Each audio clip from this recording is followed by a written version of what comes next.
À la prochaine présentation, la numéro 10, donc celle de Gabrielle Prudhomme, étudiante à la maîtrise en sciences infirmières à l'Université de Montréal, sous la supervision d'Émilie Allard.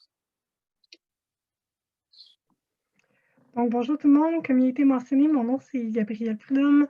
Je suis étudiante pour la maîtrise à l'UDM sous la direction de Mme Émilie Allard. Je suis également conseillère cadre au niveau du 6 Montérégie Centre pour les CHSLD.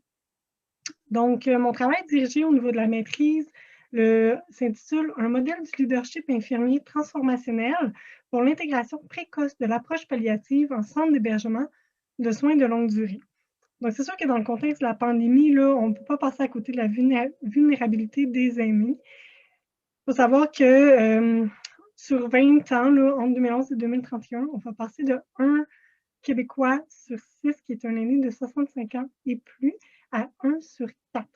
Donc, vraiment, c'est une population, là, la population elle est vieillissante. Je ne devrais rien vous apprendre. Puis de plus, dans le fond, on constate que un aîné sur 2 vit actuellement au Québec avec au moins 2 maladies chroniques diagnostiquées. Donc, c'est ça sans compter ceux qui sont non diagnostiqués. Ce qui m'amène au niveau des CHSLD. Comme je vous ai mentionné, moi, j'œuvre en CHSLD.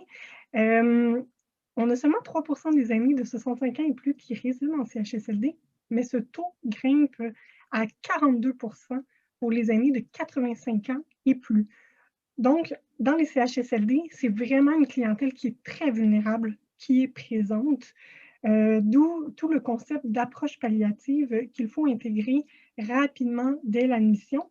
Au niveau du temps de séjour en CHSLD pour les aînés, c'est maintenant de 2 à 3 ans seulement. Donc, ce n'est pas comme avant où ils vivaient 12 ans dans le même centre d'hébergement. Maintenant, on parle seulement de 2 à 3 ans où ils vont résider dans le CHSLD.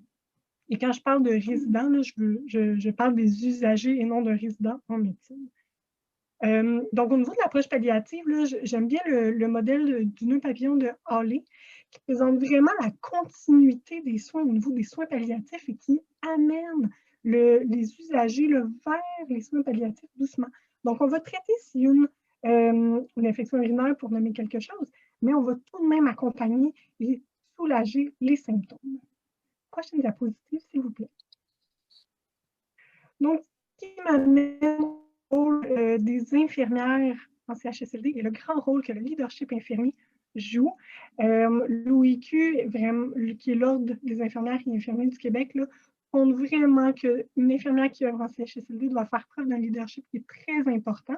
Et pourquoi je parle de leadership infirmier transformationnel? C'est parce qu'on induit à ce moment-là une transformation et un changement de pratique au niveau des soins. Quand je parle de collaboration interprofessionnelle, je parle de toute l'équipe de soins, donc préposé au ministère, infirmière régulière, évidemment l'infirmière qui est souvent une infirmière chef d'équipe, je parle également du résident et de ses proches, médecins et toute l'équipe interprofessionnelle de plus, intervenants spirituels, ergothérapeutes, physiothérapeutes, travailleurs sociaux.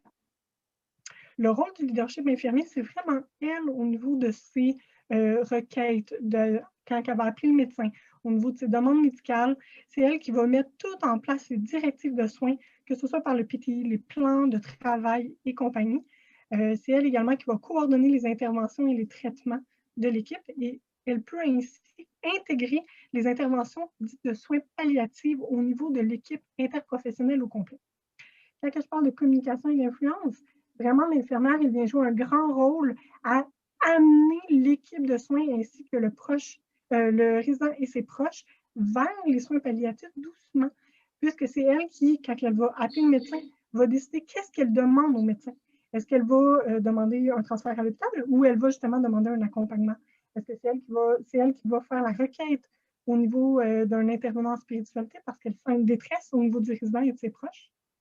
C'est également elle qui, si elle demande l'ergothérapeute dans le dossier ou une physiothérapeute, elle va avoir vraiment à aller chercher qu'est-ce qu'elle recherche comme intervention. Donc, si elle demande une intervention qui a un respect au niveau des soins palliatifs, on va vraiment avoir une cohérence au niveau de tous les soins qui sont donnés, au niveau de toute l'équipe d'intervention.